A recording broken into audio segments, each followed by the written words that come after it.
இது ஃபர்ஸ்ட் மலேசியாவின் செய்திகள் உங்களுக்காக.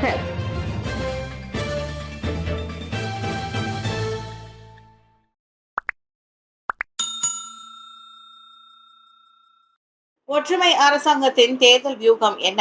அன்வார் விளக்க டிஏபி பொதுச் செயலாளர் கோரிக்கை.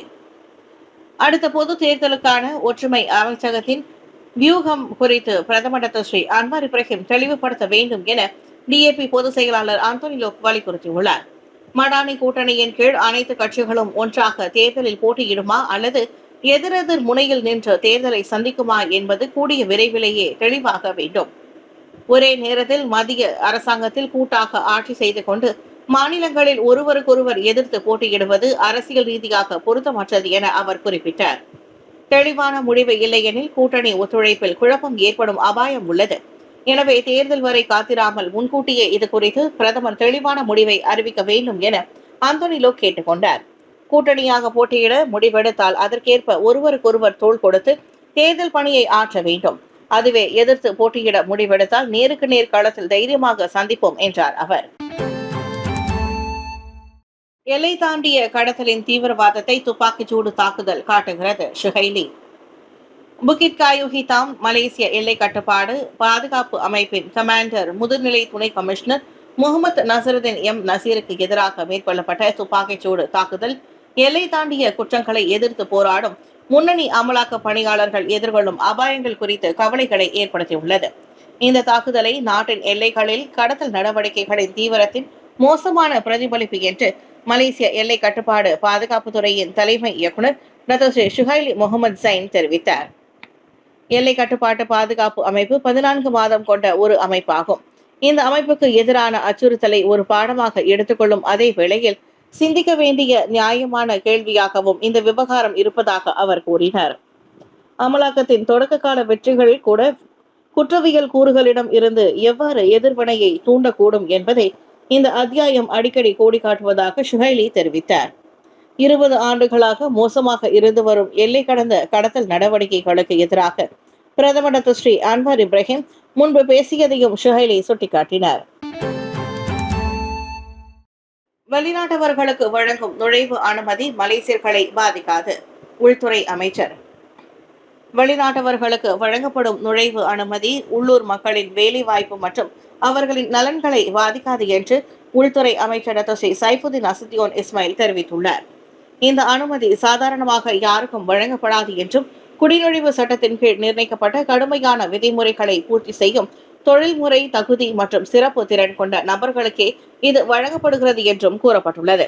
அவர்களின் நிபுணத்துவம் நாட்டின் உயர் தாக்கம் கொண்ட துறைகளுக்கு பயன் அளிப்பதுடன் உள்ளூர் பணியாளர்கள் புதிய திறன்களை கற்றுக்கொள்ளவும் உதவுகிறது. இதனால் நாட்டின் பொருளாதார வளர்ச்சிக்கும் ஆதரவு கிடைக்கிறது. நாடாளுமன்றத்தில் எழுப்பப்பட்ட கேள்விக்கு பதிலளித்த அமைச்சர் 2013 முதல் 2023 வரை நிலுவையில் இருந்த 19,205 விண்ணப்பங்களில் 15,081 விண்ணப்பங்கள் அனுமதிக்கப்பட்டதாக தெரிவித்தார். மேலும் நிராகரிக்கப்பட்டவர்களுக்கு முறையீடு செய்யும் வாய்ப்பும் வழங்கப்பட்டுள்ளது. 2020 முதல் 2024 வரை கிடைத்த 5,628 முறைகளில் 98 விழுக்காடு தீர்வு காணப்பட்டுள்ளதுடன் மீதமுள்ள முறையீடுகளும் இவ்வாண்டுக்குள் முடிக்கப்பட உள்ளன. லங்காவியில் பொது இடத்தில் சிகரெட் துண்டு வீசிய இ-ஹெயிலிங் ஓட்டுநருக்கு 500 ரிங்கெட் அபராதம். பொது இடத்தில் சிகரெட் துண்டை வீசிய குற்றத்தை ஒப்புக்கொண்ட இ-ஹெயிலிங் ஓட்டுநருக்கு லங்காவி செஷன்ஸ் நீதிமன்றம் இன்று 500 ரிங்கெட் அபராதத்தை விதித்துள்ளது. கடந்த ஜனவரி 1ஆம் தேதி பிற்பகல் 2:10 மணி அளவில் ஜாலன் பந்தாய் செனாங் பகுதியில் சிகரெட் துண்டை குப்பை தொட்டியில் போடாமல் கீழே வீசியதாக குற்றம் சுமத்தப்பட்டது. குற்றம் சாட்டப்பட்ட அந்நபரும் நீதிபதியின் முன்னிலையில் குற்றச்சாட்டை ஒப்புக்கொண்டுள்ளார். பொது சுத்தத்தின் கீழ் பதிவு செய்யப்பட்ட இக்குற்றம் நிரூபிக்கப்பட்டால் அதிகபட்சம் 2,000 ரிங்கெட் அபராதமும் சமூக பணி உத்தரவும் விதிக்கப்படலாம் என்று எதிர்பார்க்கப்படுகின்றது. குற்றம் சாட்டப்பட்டவர் தண்டனையில் தளர்வு கோரியதால் நீதிமன்றம் அவருக்கு 500 ரிங்கெட் அபராதத்தை விதித்தது. இந்நிலையில் அவர் அபராத தொகையை உடனடியாக செலுத்தி தவறுக்கு மன்னிப்பு கோரினார் என்பது குறிப்பிடத்தக்கது. இந்திய சமூக தொழில் முனைவோர் மேம்பாட்டு திட்டம் தகுதி நிபந்தனைகள் மற்றும் விண்ணப்பிக்கும் முறை. மலேசிய அரசாங்கம் குறிப்பாக சிறுபான்மை சமூகத்தை சேர்ந்த தொழில் முனைவோருக்காக உள்ளடக்கிய மற்றும் போட்டித்தன்மை கொண்ட தொழில் முனைவோர் சூழலை உருவாக்குவதன் முக்கியத்துவத்தை எப்போதும் வலியுறுத்தி வருகிறது.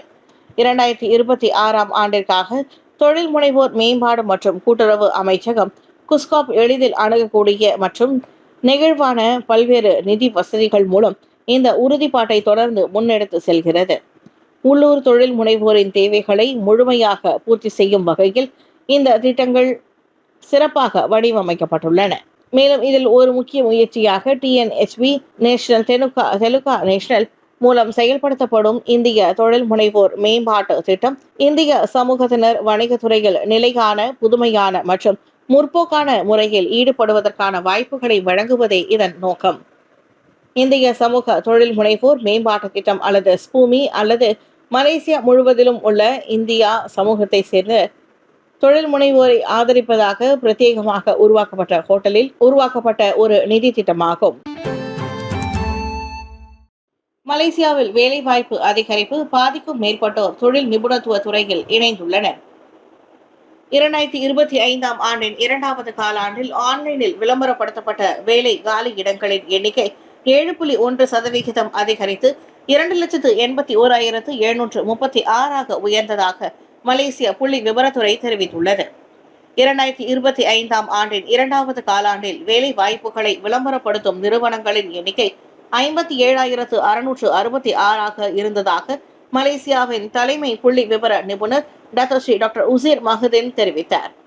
இது 2025ஆம் ஆண்டின் முதல் காலாண்டில் 53,441 நிறுவனங்களுடன் ஒப்பிடும்போது அதிகரித்துள்ளது. ஆன்லைன் வேலை வாய்ப்புகளில் கிட்டத்தட்ட பாதி தொழில்முறை பிரிவுகள் குவிந்துள்ளன. இதில் 45.8% அல்லது 2025ஆம் ஆண்டின் 2வது காலாண்டில் 1,26,255 வேலை வாய்ப்புகள் இருந்தன. 2025ஆம் ஆண்டின் முதலாவது காலாண்டில் இருந்த வேலை வாய்ப்புகளின் எண்ணிக்கை 1,29,041 இருந்தது. வேலை வகைகளை பொறுத்தவரை தொழில்நுட்ப வல்லுநர்கள் மற்றும் தொடர்புடைய நிபுணர்கள் 63,803 வேலை வாய்ப்புகளை பதிவு செய்தனர். மலேசிய சைவ சமய பேரவை சைவ அறக்கோவில் கலை கல்வி அறவாரியத்தில் சிவ பேரறிவு மற்றும் இசை கச்சேரி சிறப்பாக நடைபெற்றது. மலேசிய சைவ சமய பேரவை மற்றும் சைவ திருக்கோவில் கல்வி அறவாரியம் அண்மையில் 2 முக்கிய நிகழ்வுகளை மிகவும் சிறப்பாக ஏற்பாடு செய்தது. அவற்றில் இம்மாதம் 15ஆம் தேதி சிவ பேரறிவு என்ற நிகழ்ச்சி மிகவும் தனித்துவமாக கெர்லிங்கில் அமைக்கவிருக்கும் சைவ திருக்கோவில் தளத்தில் 400க்கும் மேற்பட்டோர் அமரும் இடத்தில் மிகவும் பிரம்மாண்டமாக கொண்டாடப்பட்டது. வழிபாட்டுடன் நடைபெற்ற இந்நிகழ்ச்சியில் பேரவையின் தலைவர் மருத்துவர் பழனியப்பன் எட்டி கவுண்டரின் வரவேற்புரையும், கலை கல்வி அறவாரியத்தின் தலைவர் முனைவர் நாகப்பன் ஆறுமுகம் சிவபேரறிவின் கொண்டாட்டத்தை மையமாக கொண்டு ஆற்றிய தலைமையுரையும் பக்தர்களின் மனதை பெரும் அளவில் கவர்ந்ததாக அமைந்தது. இந்நிகழ்வின் முத்தாய்ப்பாக தமிழகத்தின் கோல்டு தேவராஜ் வழங்கிய சிவ கீர்த்தனைகளின் இசை கச்சேரி அனைவரின் மனதையும் சிவன்பால் ஈர்க்கும் வகையில் அமைந்தது. இதனிடையே Brickfields Temple of Fine Arts அரங்கில் பிப்ரவரி 17ஆம் தேதியன்று நடைபெற்ற கோல்டு தேவராஜ் அவர்களின் இசை கச்சேரி செவிக்கு விருந்தாக அமைந்தது. சைவ திருக்கோவில் சைவ கல்லூரி கட்டுமானத்திற்காக 50 மில்லியன் ரிங்கிட் செலவினை ஈடுகட்டும் நோக்கத்தில் நிதி திரட்டும் நிகழ்வாக இந்த இசை நிகழ்ச்சிக்கு ஏற்பாடு செய்யப்பட்டிருந்தது.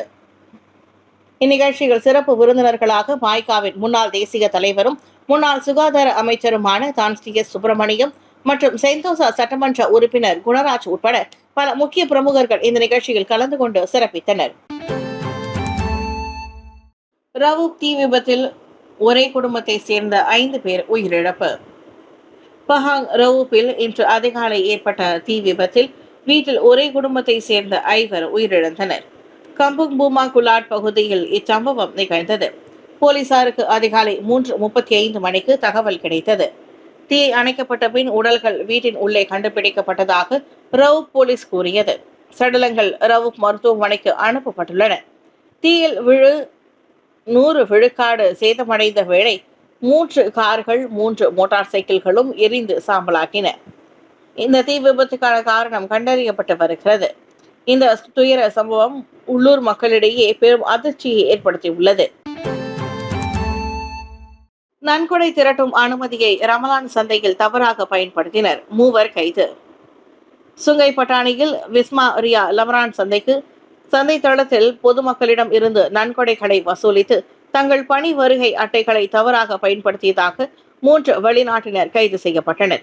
பொதுமக்களிடம் இருந்து கிடைத்த தகவலின் அடிப்படையில் 27 மற்றும் 23 வயதுடைய 2 தாய்லாந்து ஆடவர்களும் மியான்மரை சேர்ந்த 39 வயது ரோஹிங்கியா பெண்ணும் சுங்கைப்பட்டாணி போலீஸ் நிலைய பணிக்குழு உறுப்பினர்களால் மாலை 6:30 மணி அளவில் கைது செய்யப்பட்டனர். சோதனையின் போது ஆதரவற்ற பிள்ளைகளுக்கான சமய பள்ளி கட்டுமானம் மற்றும் மசூதி தள அறக்கட்டளைக்கு இந்த மூவரும் நன்கொடை திரட்டியது கண்டுபிடிக்கப்பட்டது. மேலும் நன்கொடை மூலம் திரட்டப்பட்ட 300 ரிங்கிட் ரொக்க தொகையும் போலீசார் அவர்களிடம் இருந்து பறிமுதல் செய்தனர். கூலாய் ரப்பர் தொழிற்சாலை தீ, அருகில் உள்ள 80 பள்ளி மாணவர்கள் லேசான உடல் அறிகுறிகள். கூலாயில் உள்ள செங்காங் ரப்பர் தொழிற்சாலையில் ஏற்பட்ட தீ விபத்தின் பாதிப்பாக அருகில் உள்ள 2 பள்ளிகளை சேர்ந்த 80 மாணவர்களுக்கு உடலில் லேசான அறிகுறிகள் தென்பட்டன. தலைவலி, இருமல், கண் எரிச்சல், லேசான மூச்சு திணறல் போன்றவை அவற்றில் அடங்கும் என சுகாதாரம் மற்றும் சுற்றுச்சூழல் துறைகளுக்கான மாநில ஆட்சிக்குழு உறுப்பினர் லிங் தியான் சூன் தெரிவித்தார். எனினும் எந்த மாணவரும் மருத்துவமனையில் தங்க வைக்கப்படவில்லை என்றார் அவர். தொழிற்சாலை தீயால் பாதிக்கப்பட்ட பகுதிகளில் காற்றின் தரம் வழக்கமான நிலையிலேயே கட்டுப்பாட்டுக்குள் பதிவாகி உள்ளன. என்ற போதிலும் ஒரு முன்னெச்சரிக்கை நடவடிக்கையாக இன்று மேலும் 3 பள்ளிகள் மூடப்பட்டதாக அவர் சொன்னார். SK Taman Kota Kulai, SK Taman Kota Kulai 2, Taman Kota Kulai சமய பள்ளி ஆகியவையே அப்பள்ளிகளாகும்.